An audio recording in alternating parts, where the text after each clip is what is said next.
Hi guys, good morning! Ayan, kita nyo to. Ayan, tamarin daw to. So, ito tanim natin. Ayan, ito na yung tatanim natin. So, ito daw po ay tamarin. So, tamarin ba to? Ayan. So, itanim natin dun sa ano, gilid-gilid lang. Tingnan natin kung mabubuhay or kung ano, try lang natin. What if mag-work? Diba? So, since wala tayong magawa, ito muna gawin natin. One pot. Ayan. Natanim na natin ang isang pot. Ayan. Charan! Ganito pala ginawa ko. Hindi ko na tinanggal sa kanyang plastic. Pero medyo sinira ko naman yung sa may ano. Ayan. Tama po ba yung ginawa ko?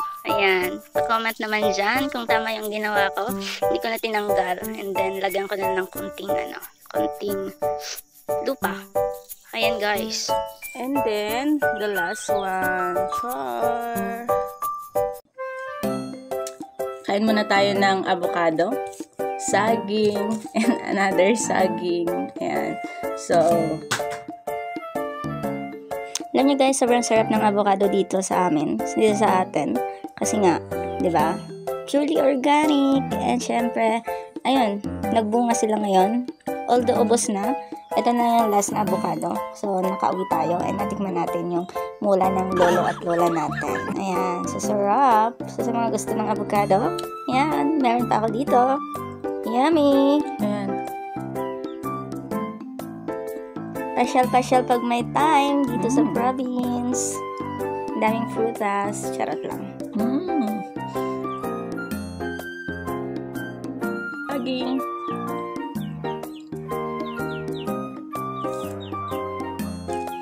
Swak. Swak sa tamis.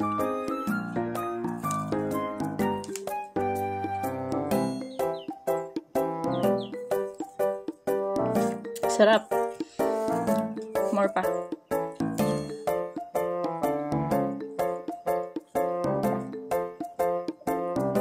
Masarap talaga siya.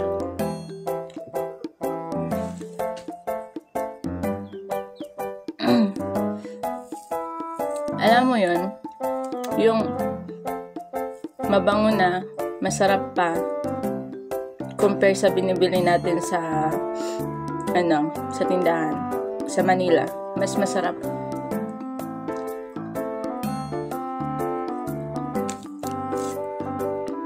I just eat my potassium.